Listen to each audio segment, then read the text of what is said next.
Il y a de la bagarre partout. Attention ici, Kevin Harvick là, qui pousse Bell une fois, deux fois. Il y a Elliott qui revient.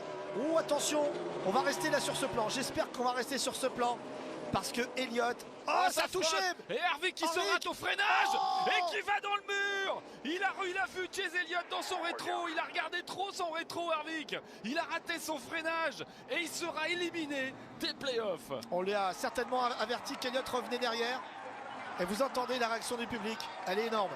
On a certainement dû dire à Harvick, fais gaffe, Elliott revient. Et il n'a pas voulu laisser passer. Il a en effet un petit peu forcé.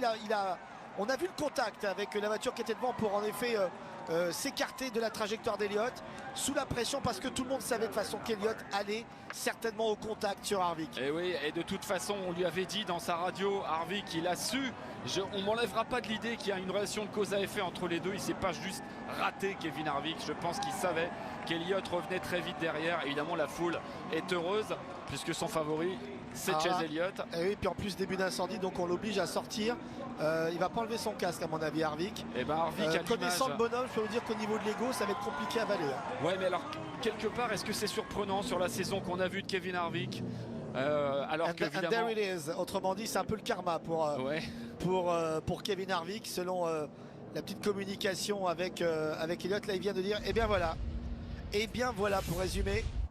Alors ça c'est, en fait c'est Truex qui est juste derrière. Truex s'écarte parce qu'il a compris qu'il va y avoir bagarre.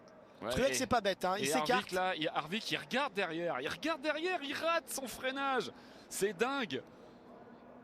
Et Harvick finalement, depuis le début de saison, c'est ce qu'on dit, Harvick il passe parce qu'il a l'expérience, il passe parce qu'il est régulier, mais il gagne pas de course, ça lui fera pas gagner de points de playoff, il va être en difficulté pendant le playoff et voilà, il a réussi à ramer et à se qualifier jusqu'à présent, mais ce qui devait arriver à un moment donné. Oui, je pense qu'en effet il s'est loupé, puis Bell a peut-être un petit peu poussé, mais de manière involontaire, parce que Harvick en fait a fait l'état.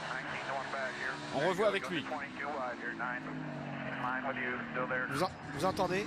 Ouais, c'est la communication, on s'en doutait. Hein. On lui a dit, il revient, c'est le numéro 9, pense au point. Et là, en fait, il a pensé au point, mais pas au freinage. Choc frontal quand même très dur, ce choc frontal. Et on a bien entendu, hein, le 9 est là. La pression. Le 9 est là. La pression psychologique, même sur un gars comme Harvick, visiblement, ça marche. Étonnant.